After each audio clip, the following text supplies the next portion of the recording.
Hello बच्चों, ये आज हम लोग स्टार्ट करेंगे इलास्टिसिटी और इलास्टिसिटी चैप्टर का ये अपना फर्स्ट लेक्चर होगा। ठीक है, चलिए लेट्स स्टार्ट। तो सबसे पहले समझेंगे कि इलास्टिसिटी क्या होते हैं। क्लियर है? तो इसमें होगा elasticity. Actually elasticity is a property of a matter, so it is property of matter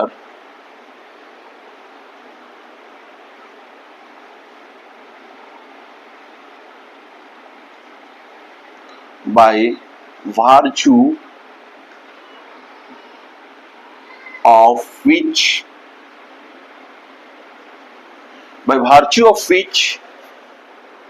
a body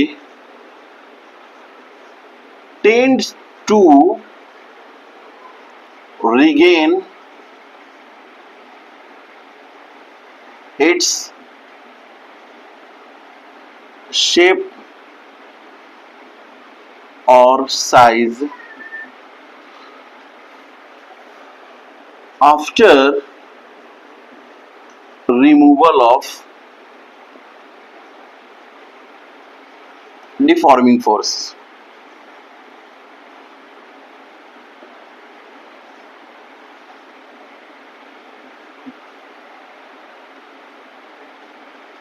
okay, ये हुआ।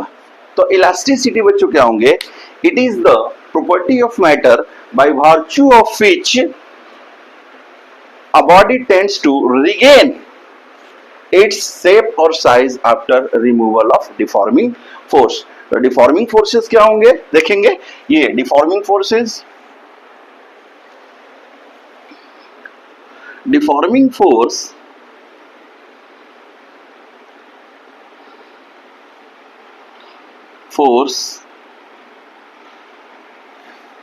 deforming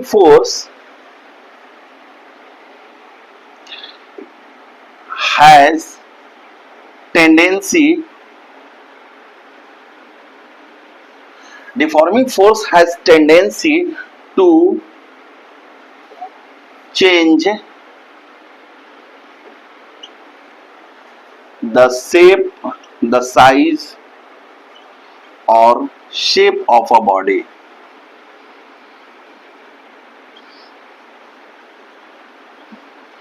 डिफॉर्मिंग फोर्स क्या हुआ? Deforming force has tendency to change the size और शेप ऑफ ए बॉडी।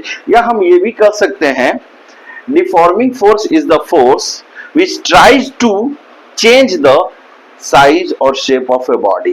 क्या कह सकते हैं? Deforming force is a force which tries to change the size or shape of a body. The required force is said to be deforming force.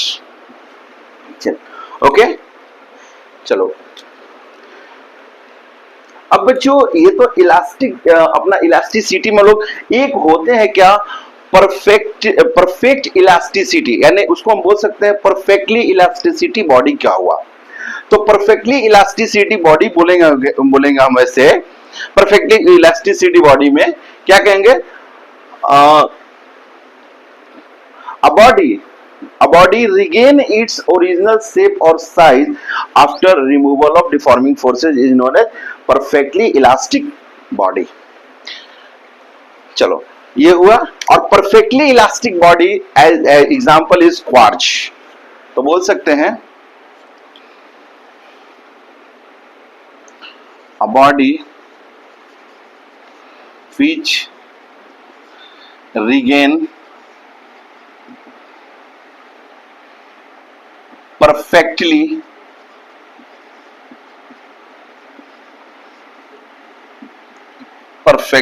a body which regains perfectly shape or size after removal of deforming force.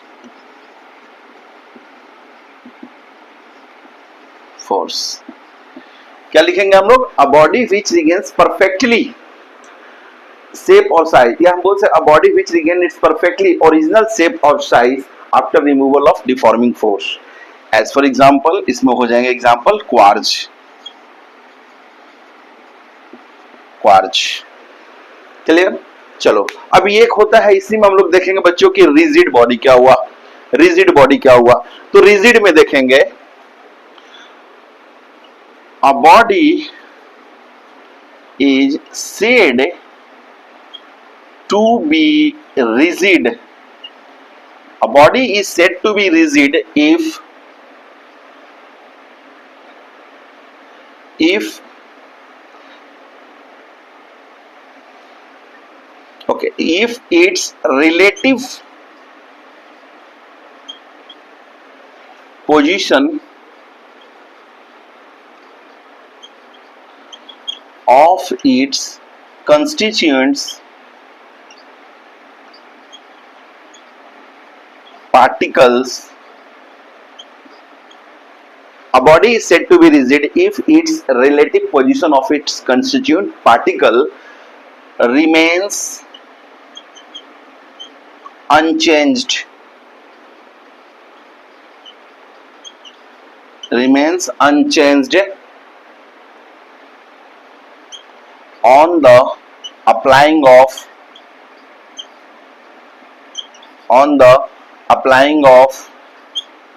deforming force.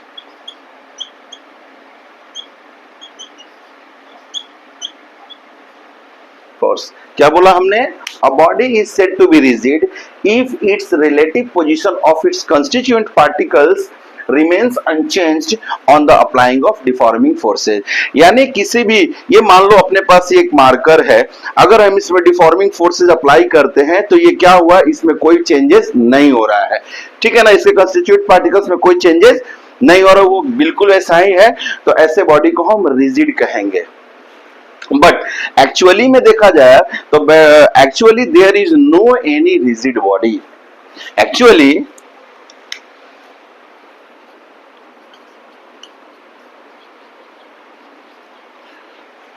there is no any rigid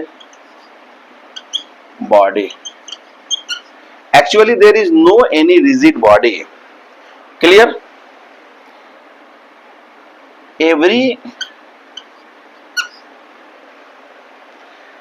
everyone body, actually there is no any rigid, everyone body, okay, has deformed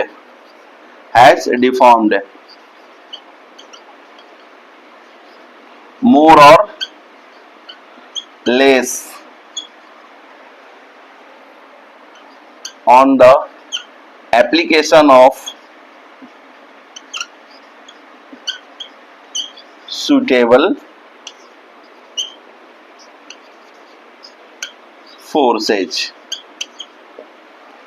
ठीक है बच्चों, यहां क्या दिया हुआ है, actually there is no any rigid body, every one body has deformed, प्रत्येक body क्या कर सकता है, every one body can remove deform, can, every one body can deform more और लेस, कम या ज्यादा, on the application of suitable force. Clear? और रिजिड बॉडी के एग्जाम्पल में हम देखेंगे क्या, as for example rigid body example क्या हो जाएंगे, डायमंड, कार्बोरेंडम एटसेट्रा। तो इसके एग्जांपल्स में ले लेना आप लोग कि एग्जांपल हो जाएंगे डायमंड, कार्बोरेंडम एटसेट्रा। क्लियर बच्चों? चलो अब ये हो गए, तो अब हम लोग देखेंगे क्या कि प्लास्टिक बॉडी क्या हुआ।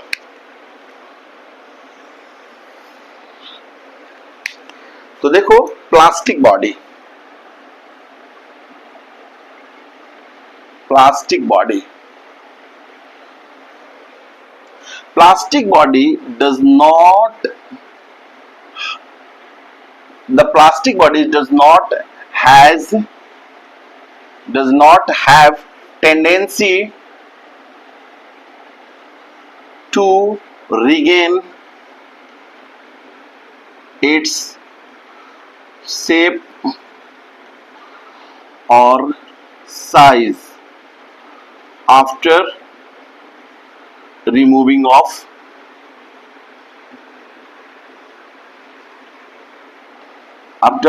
of external deforming force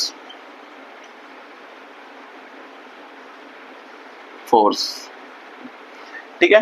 तो plastic body does not have tendency to regain its shape और size after removing of external deforming force. और डिफॉर्मिंग फोर्स जो होते हैं वो क्या होता है, एक्सटर्नल होंगे। क्लियर है? तो ये हो गया बच्चों, प्लास्टिक बॉडी भी क्लियर हो गया क्या होते हैं। नेक्स्ट हम लोग अब देखेंगे कि इंटरनल रीस्टोरिंग फोर्स क्या हुआ। एक वो है internal restoring force,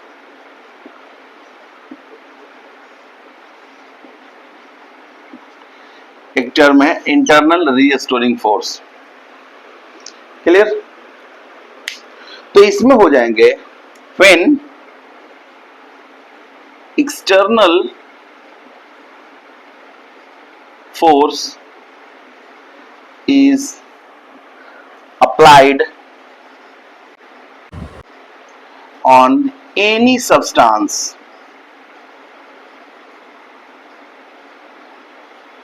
then due to intermolecular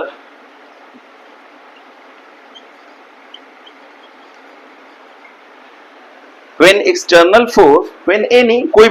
any external force is applied on any substance then due to intermolecular clear है, then due to intermolecular force, ध्यान देंगे बच्चों, when external force is applied on any substance then due to intermolecular force there is internal resistance produced into the substance। क्या लिखा मैंने internal restoring force में, when external force is applied on any substance then due to intermolecular force there is internal resistance produced into the substance. Clear? Into the substance called internal restoring force. इसी को क्या कहते हैं? Called internal restoring force at equilibrium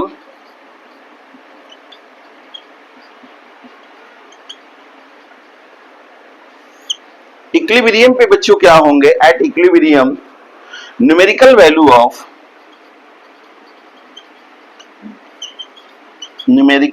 of internal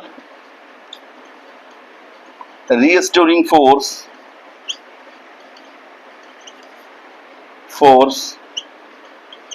equal to external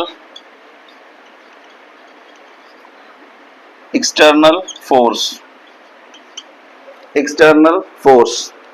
clear है? चलिए अब हम लोग देखेंगे कि स्ट्रेस क्या हुआ।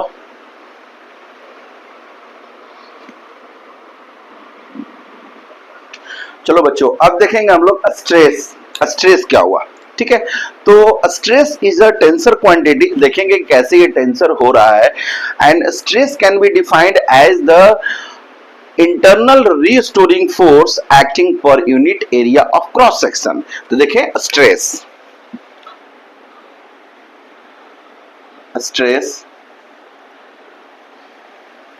The internal restoring force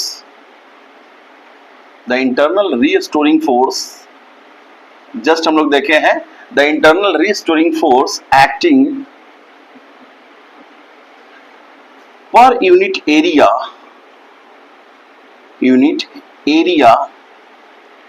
of cross section हो गया। The internal restoring force acting per unit area of cross section is known as a stress, ठीक है, is known as a stress. Clear है? तो स्ट्रेस क्या होंगे? The internal restoring force acting per unit area of cross section of किसका बच्चों? Of deformed body, deformed, क्योंकि जो डिफॉर्म्ड बॉडी होगा उसी पे होगा deformed body, that is stress equal to internal restoring force by area of cross section।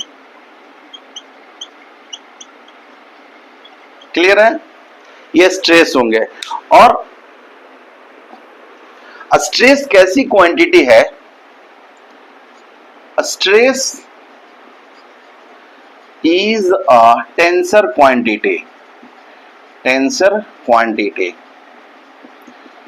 Stress is a tensor quantity. Why? Because it has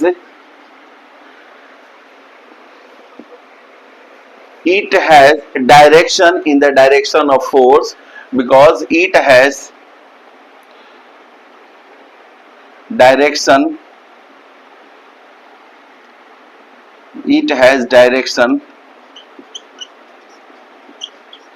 in the direction, it has direction in the force direction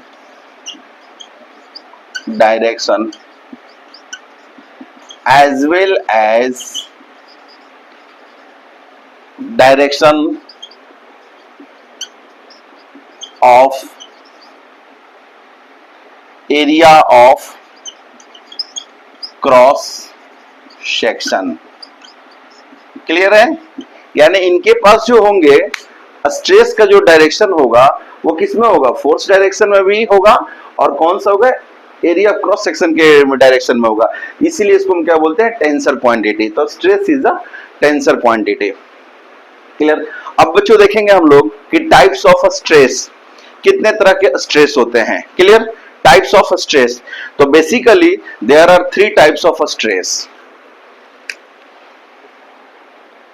there are 3, और हाँ थोड़ा सा अब एक चीज और देख लेते हैं कि बच्चों स्ट्रेस की यूनिट क्या होगा। तो यूनिट हो जाएंगे, फोर्स है, फोर्स पर यूनिट एरिया, तो यहाँ यूनिट हो जाएगा न्यूटन पर मीटर स्क्वायर, ये हो जाएंगे unit. And it's dimension, dimension इनका कितना हो जाएगा?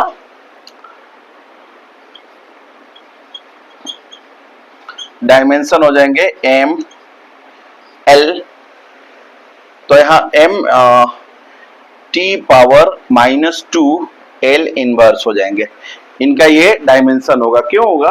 तो एम एल टी पावर -2 किसका हो गया? फोर्स का, और पर मीटर स्क्वायर है ना, तो M L T power -2 into L power -2, तो हो गया M L inverse T power -2। Clear?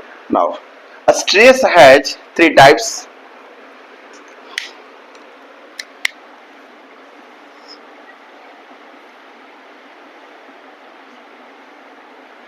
Stress has 3 types.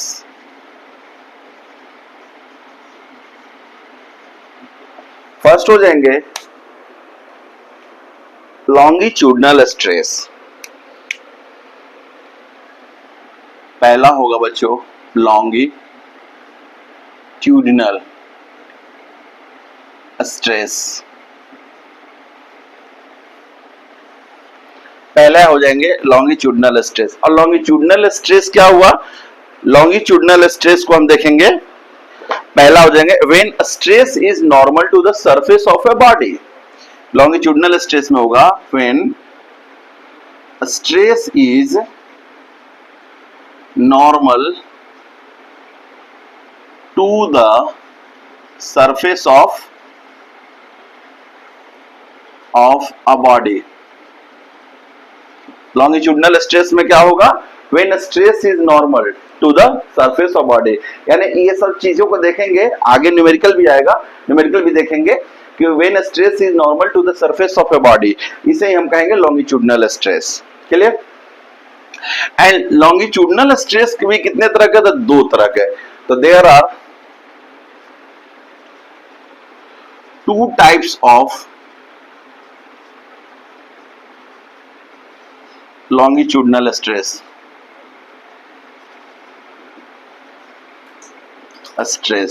There are two types of longitudinal stress। First हो जाएंगे बच्चों टेंसाइल स्ट्रेस।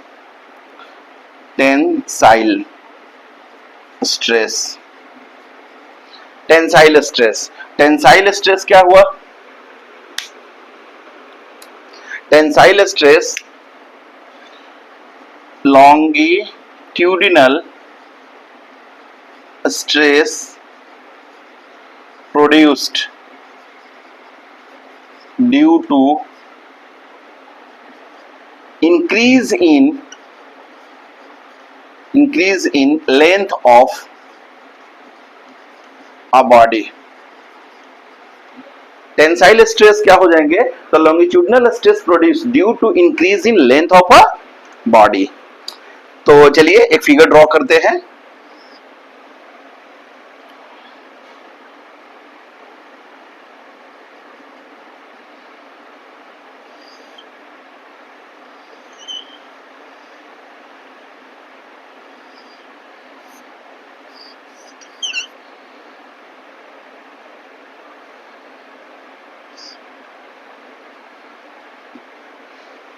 ठीक है बच्चों, तो इसमें इसकी मास कितना है? Mass is m। और इसमें जो होंगे टेंसाइल स्ट्रेस किधर होगा? तो इधर जाएंगे आपके पास टेंसाइल स्ट्रेस, और फोर्स किधर एक्ट करेगा? डाउनवर्ड। कौन सा फोर्स? तो mg। फोर्स क्या रहेंगे? डाउनवर्ड, यानी mg। ठीक है, डाउनवर्ड। ये हो गया टेंसाइल स्ट्रेस। क्लियर हुआ? चलिए एक टेंसाइल स्ट्रेस हो गया, और सेकंड कौन सा होगा? Compressive stress. Compressive stress. चलिए तो सेकंड, चलो यहां लिखते हैं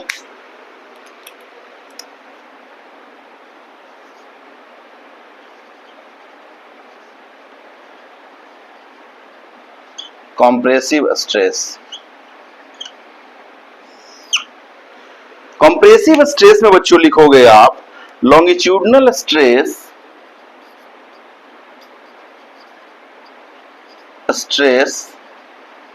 produced due to decrease in length of a body। Compressive मतलब कॉम्प्रेस करना। क्लियर? तो जैसे मान लो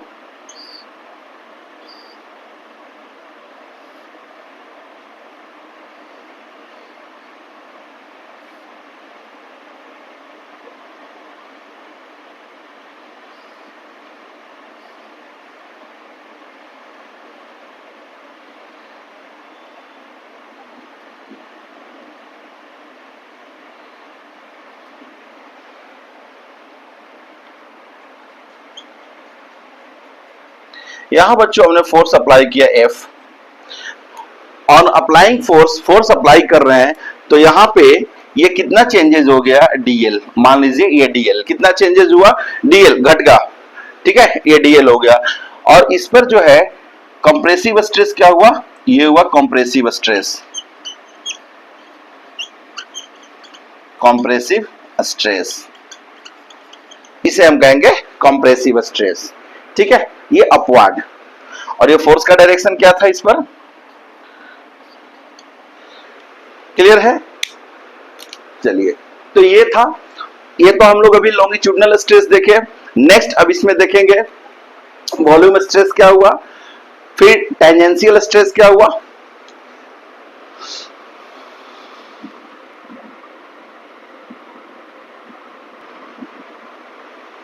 चलो बच्चों, अब देखेंगे हम लोग volume stress.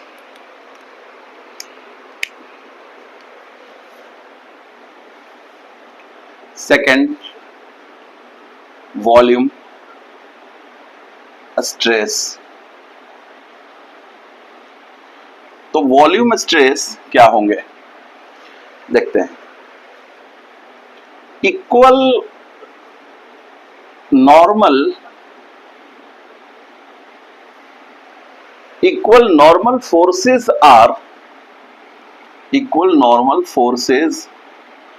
are applied on every one surface of a body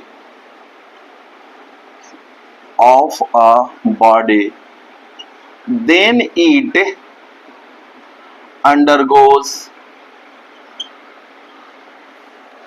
it undergoes change in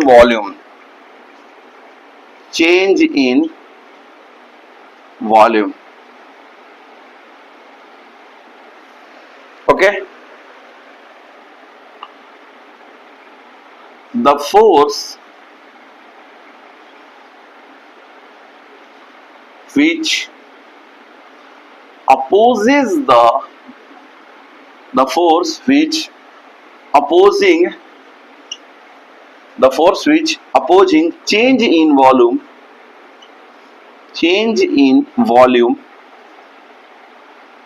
per unit area of cross section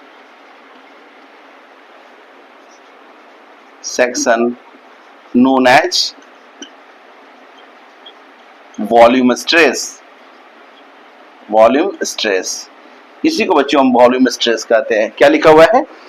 equal normal forces are applied on every one surface of a body, then it undergoes change in volume.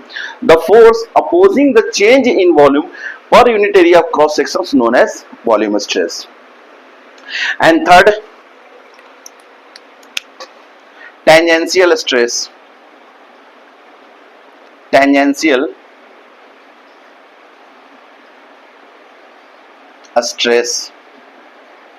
और इसी को क्या बोल सकते हैं? और shear stress. Tangential और shear stress. ठीक है,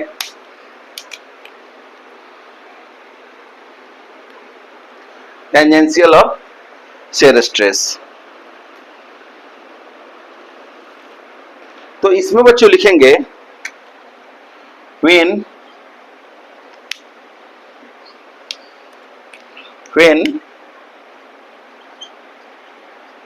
स्ट्रेस क्या एक फोर्स ही है, तो when stress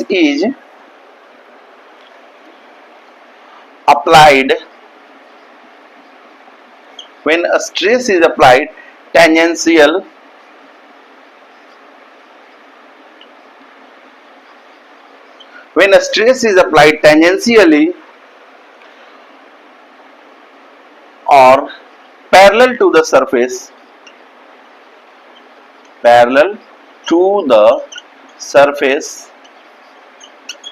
of a body is known as tangential stress।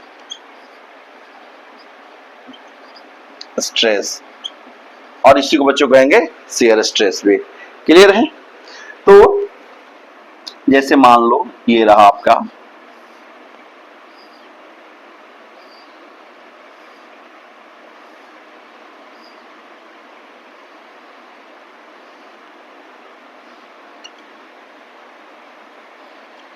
Clear है? अगर हम टेंजेंशियली फोर्स अप्लाई करें यहां पर F, ये कौन सा है? टेंजेंशियली फोर्स अप्लाई करते हैं, टेंजेंशियली स्ट्रेस। ठीक है ना? टेंजेंशियली स्ट्रेस हुआ तो कहने में सॉरी टेंजेंशियली फोर्स अप्लाई करते हैं तो यहां क्या हो जाएगा? एक ये फोर्स और ये कौन सा फोर्स होगा? इसी को हम कहते हैं टेंजेंशियल स्ट्रेस। कौन सा कहेंगे? Tangential stress. ठीक है, ये हुआ टेंजेंशियल स्ट्रेस। क्लियर है? इससे when stress is applied tangential और parallel to the surface of a body, the shape of body is changes, the shape of changes, it get twisted। ये क्या हो जाएंगे? the shape of body, the shape of body changes or it gets twisted, यानी मुड़ जाएगा। तो इनका shape कैसा हो जाएगा?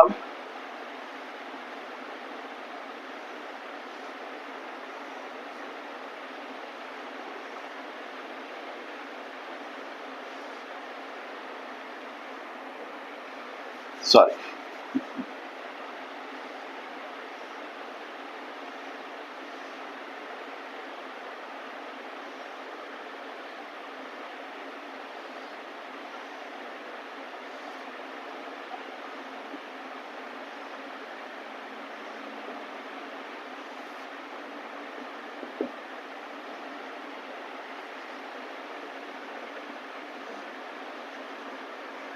इनका शेप बच्चों हो जाएंगे, ये बिल्कुल ट्विस्टेड हो जाएगा। क्लियर है? इस तरीके से, जैसे मान लो ये कॉपी है अपने पास, ये वाली, और अगर हमने यहां से एक फोर्स अप्लाई किया है ऐसे यूं जैसे, तो ये क्या होगा? इसका कॉपी का साइज ये क्या हो जाएगा? शेप चेंज होगा, ये क्या होगा? ट्विस्टेड हो जाएगा। ठीक है, इसी को बोलते हैं शियर स्ट्रेस भी। चलो, अब हम लोग नेक्स्ट स्ट्रेन देखेंगे कि स्ट्रेन क्या हुआ।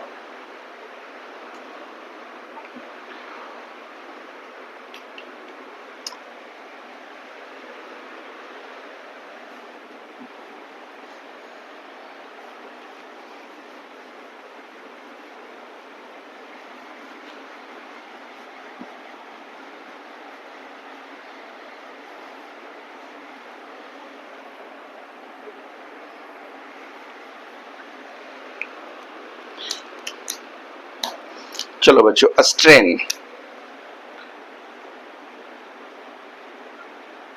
स्ट्रेन हो जाएंगे change in dimension, dimension to the original dimension, dimension change in dimension to the original dimension, ये हमारा स्ट्रेन हो जाएगा। ठीक है, तो डायमेंशन में क्या हो सकता है? लेंथ भी हो सकता है, वॉल्यूम भी हो सकता है, एरिया भी हो सकते हैं, है कि नहीं? तो यहां strain equal to this one, and strain is, it is unitless, इनका कोई यूनिट नहीं होता है, इट इज यूनिटलेस। और यूनिटलेस है तो क्या हो जाएगा? डायमेंशन लेस भी होगा। It is unitless, thus it is dimensionless, dimensionless also। ना ही इनका यूनिट होगा, ना ही इनका कोई डायमेंशन होगा। और टाइप्स ऑफ स्ट्रेन में देखेंगे, there are 3 types of strain. Types of strain में बच्चों आएंगे हम लोग। फर्स्ट हो जाएंगे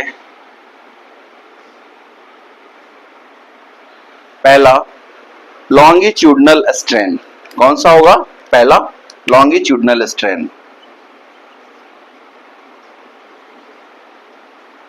स्ट्रेन। सेकेंड बच्चों होंगे वॉल्यूम स्ट्रेन।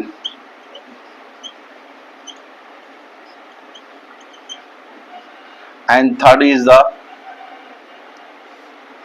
tangential और shear strain। ठीक है, 3 हो जाएंगे। तो लॉन्गिट्यूडनल स्ट्रेन क्या हुआ?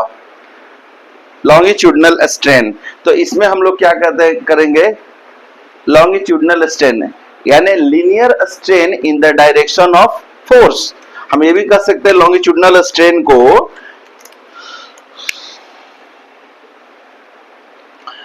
Linear strain in the direction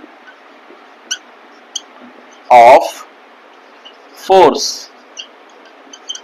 ठीक है बच्चों, linear strain in the direction of force, ये क्या हो गया, लॉन्गिट्यूडनल स्ट्रेन, जिसमें हो जाएंगे यानी equal to the delta L by L, delta L by L longitudinal strain, और वॉल्यूम स्ट्रेन में हो जाएंगे equal to the change in volume to the original volume या initial volume, initial volume. Clear है? और इसमें क्या लिखोगे, चेंज इन लेंथ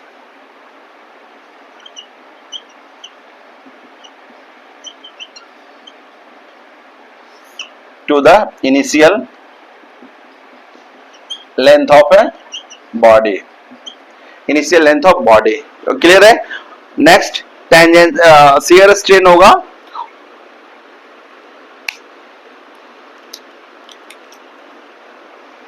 इसमें बच्चों when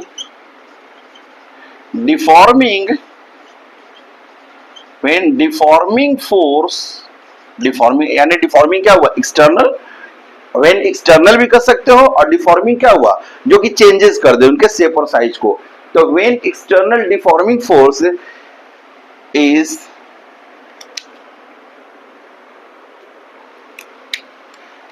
is applied tangentially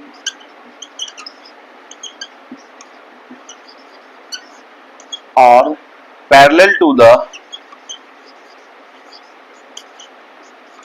surface of body, surface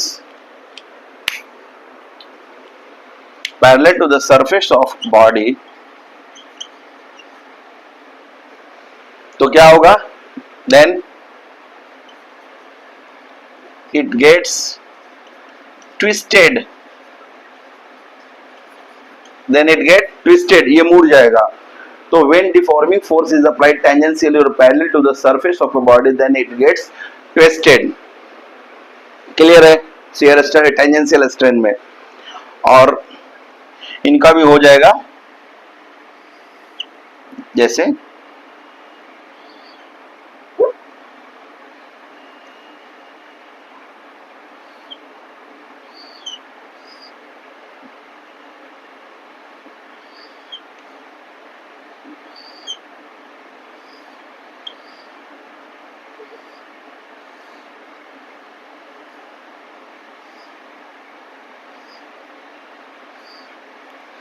clear बच्चों?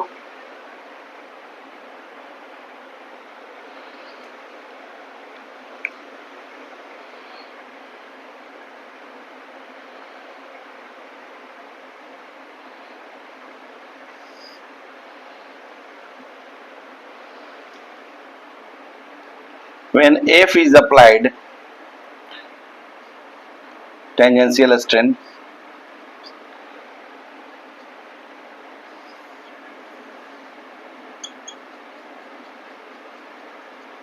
चलिए देखिए, जैसे ही इस पर फोर्स हम अप्लाई करते हैं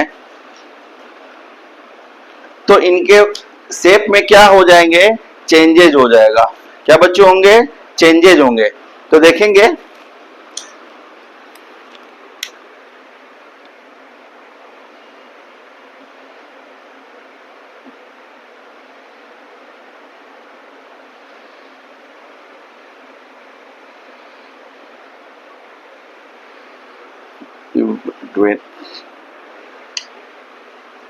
चलिए देखते हैं इसको। यस, तो बच्चों हम लोग टेंजेंशियल और शेयर स्ट्रेन को देख रहे थे। चलिए, तो ये क्या होता है, टेंजेंशियल और shear strain. when deforming force is applied when deforming force is applied tangentially or parallel to the surface of a body, then it get twisted। देखते हैं इसे।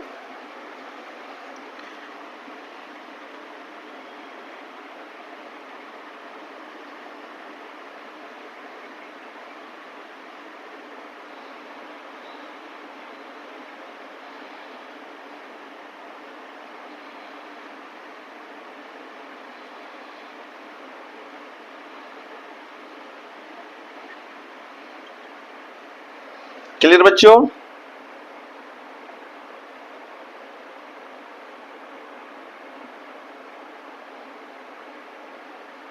ये कोई ब्लॉक है, ठीक है, ये कोई ब्लॉक है, और जैसे ही इस पर हम फोर्स अप्लाई करते हैं, टेंजेंशियली अप्लाई करते हैं फोर्स, तो ये कैसे हो जाएंगे देखेंगे इसे।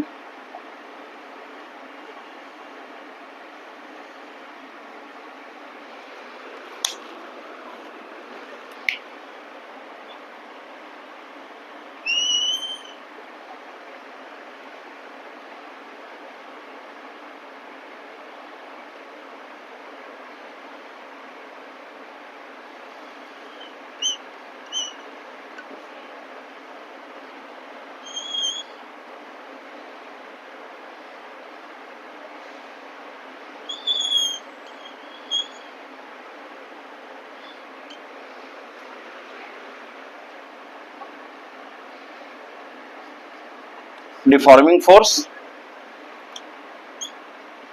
टेंजेंशियल स्ट्रेन, ठीक है, और ये एंगल हो गया बच्चों phi, this angle is angle phi, angle phi, और ये फाई हो गया, ये कितना हो गया स्मॉल एल, और ये ले लो yes small no delta L, here is the delta L and this is your capital L, ठीक है, तो टेंजेंशियल स्ट्रेन हो गया, ठीक है, तो जो कि tan फाई इक्वल टू हो जाएंगे परपेंडिकुलर बाय बेस, तो परपेंडिकुलर कितना है डेल्टा एल बाय ये कितना है एल, तो हम ये कह सकते हैं टेंजेंशियल और shear strain tan phi equal to the, ठीक है, तो इसमें क्या हो जाएंगे डिस्प्लेसमेंट ऑफ अपर सरफेस, क्या लिखेंगे displacement of upper surface to the distance between two surfaces, two opposite surfaces, L है, L is the distance between two opposite surfaces, तो tan phi equal to delta L by L, clear?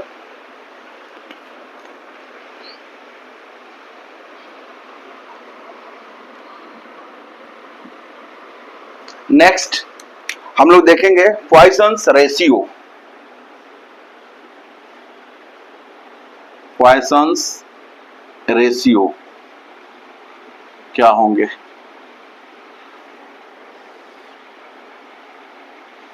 Sigma, ये होंगे Poisson's ratio is the ratio of lateral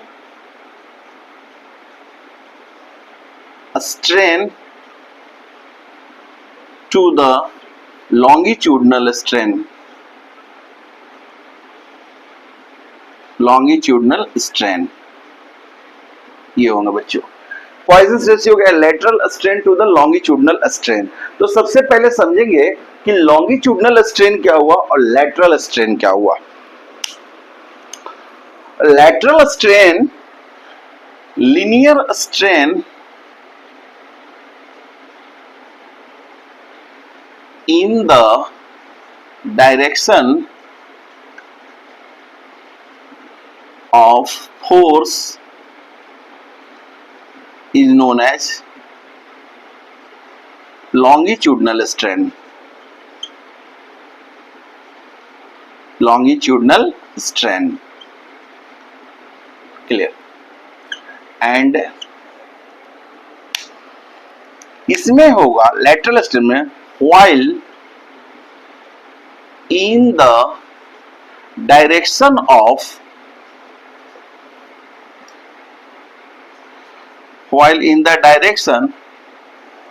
of perpendicular to force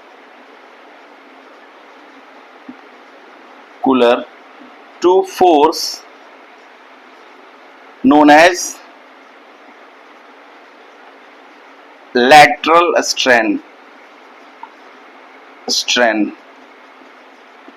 इसी को बच्चों lateral strain कहते हैं। जैसे figure से समझेंगे हम लोग।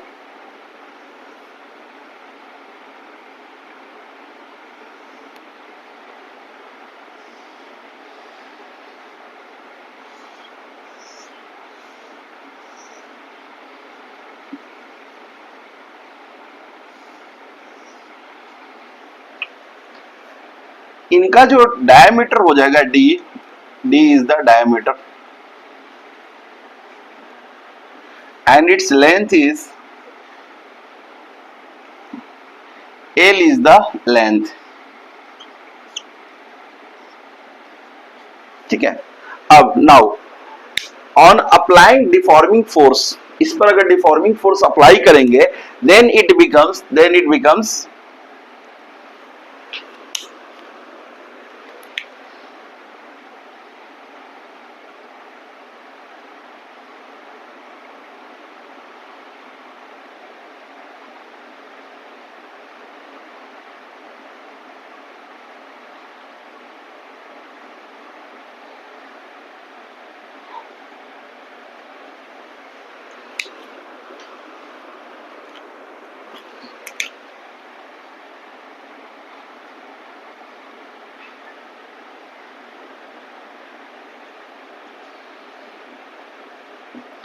and its diameter becomes a small d, okay, and change in length is here dl, dl is the change in length। तो ये होंगे, यहां पर हम फोर्स अप्लाई क्या कर रहे हैं, force deforming force,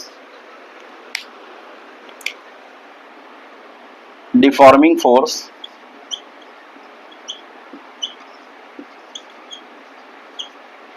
downward, deforming force क्या होगा, डाउनवर्ड। तो यहाँ क्या है, linear strain in the direction of force, linear strain in the direction of force known as longitudinal strain. तो इसको, इस तरह के स्ट्रेन को हम क्या कहेंगे, longitudinal strain. While in the direction of perpendicular to force, इनके परपेंडिकुलर, तो परपेंडिकुलर क्या होगा, यही ना होगा ना, ये परपेंडिकुलर, यानी इस फोर्स का परपेंडिकुलर ये हुआ, ठीक है। तो ये अपना हो जाएगा लैटरल स्ट्रेन, लैटरल स्ट्रेन, इसी को कहेंगे lateral strain. And lateral strain equal to हो जाएंगे, yes, d minus capital D divided by d, ठीक है। लैटरल स्ट्रेन, लॉन्गिट्यूडनल स्ट्रेन बच्चों होंगे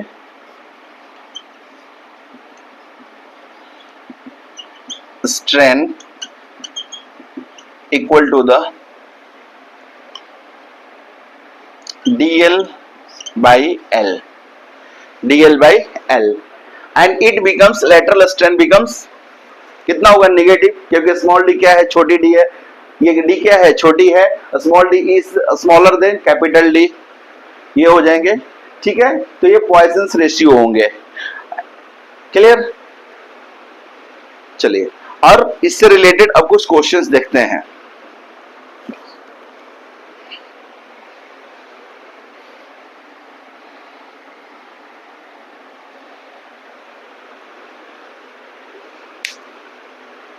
अब इससे रिलेटेड एक क्वेश्चन देखते हैं।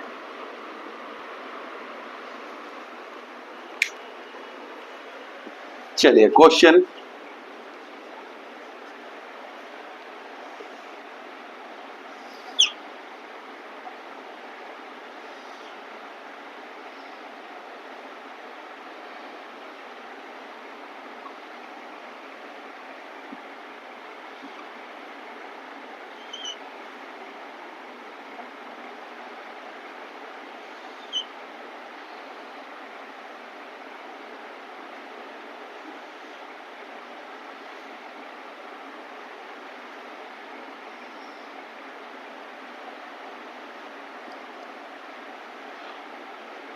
Five centimetre and this is 2 centimeter।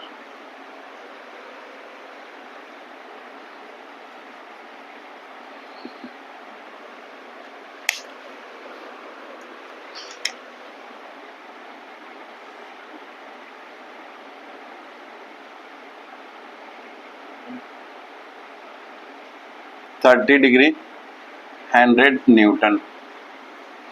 Okay, 30 degree 100 Newton. If deforming force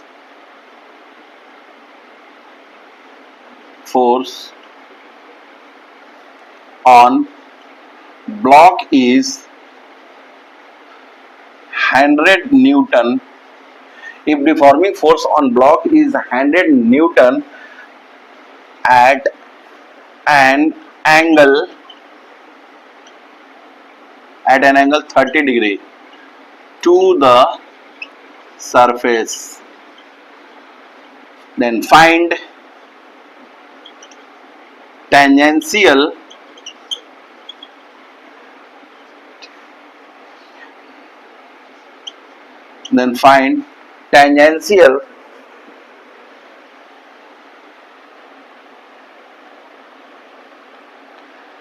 stress.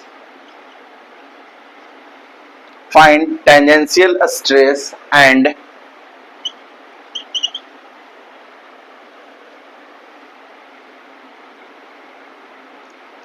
longitudinal stress.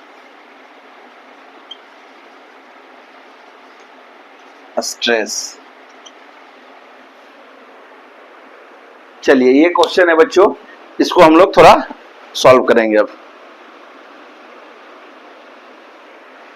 Find tangential stress and longitudinal stress हम यहाँ कैसे फाइंड आउट करेंगे. तो बच्चों देखेंगे टेंजेंशियल स्ट्रेस किसे कहते हैं. तो stress parallel to the surface of a body या स्ट्रेस विल बी टेंजेंशियल. और लॉन्गिट्यूडिनल स्ट्रेस क्या होगा. Longitudinal stress normal to the surface of body. Longitudinal stress में हम लोग पढ़े हैं क्या, normal to the surface of body just पढ़े हैं. और टेंजेंशियल में क्या देखे हैं, parallel to the surface of body, parallel to the surface of body. ठीक है, तो पहले ये जो है इसको कंपोनेंट में ला रहे हैं. ये हो जाएंगे आपके पास लॉन्गिट्यूडिनल स्ट्रेस, लॉन्गिट्यूडिनल, ठीक है. और इधर हो जाएंगे आपके पास tangential, tangential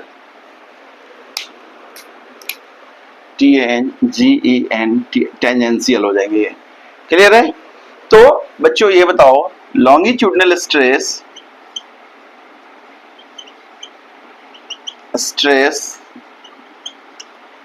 equal to the longitudinal stress equal to the कितना हो जाएंगे.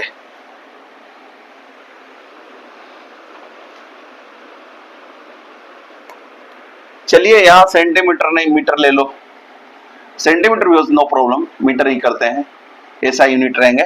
Longitudinal stress equal to the कितना हो जाएंगे 100 साइन 30 डिग्री डिवाइडेड बाय, यानी restoring force acting per unit area है. और एरिया कितना हो जाएगा 5 इंटू 2 10 इंटू, ये हो जाएंगे 25. ठीक है, 5 newton per metre square, 5 newton per metre square. This is the longitudinal stress. और टेंजेंशियल स्ट्रेस हो जाएंगे स्ट्रेस बच्चों होंगे ये 100 cos 30 डिग्री डिवाइडेड बाय 10. तो हो गया 10 cos 30 डिग्री वैल्यू √3/2. तो हो जाएंगे 5√3 न्यूटन पर मीटर स्क्वायर. ये टेंजेंशियल स्ट्रेस हो गया. ठीक है, ओके. चलिए अब मिलते हैं सेकेंड लेक्चर में इस चैप्टर का, जिसमें हम लोग कवर करेंगे. ठीक है, यंग्स मॉडुलस वगैरह, यंग्स मॉडुलस ऑफ इलास्टिसिटी वगैरह देखेंगे. Thank you.